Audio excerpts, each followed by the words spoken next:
मेरे हिसाब नाल औसत बनती है इनकी 53 मन फी एकड़ फी किले की 53 मन।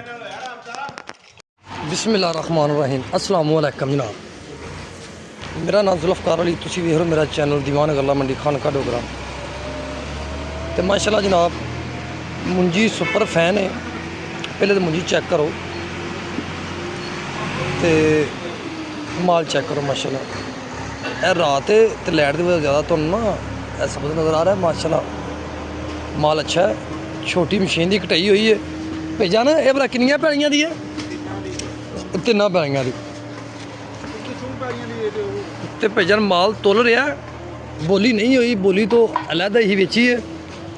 तो रेट भी दसने तुहानूं तो एवरेज भी दसांगे। अक्सर बंदे कमेंट करके पुछते हैं कि यार एवरेज की आ रही है एकड़ की फैन की जी सुपर फैन जिन्होंने कहने तो ये माल तुल जाता फिर एवरेज भी होंगी आ जाए। क्यों एग्जैक्ट 3 पैलियां दी पूरियां 3 पैलियां दी तो रेट भी दसने तुहानूं। रेट जनाब होया इंदा 3500 रुपया लगा। बोली हुई है इस तो पहले 4 बजे उनका रेट लगा जनाब 3380 रुपये।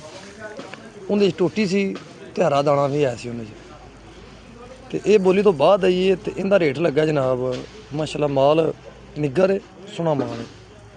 3500 रुपये पूरा लगा।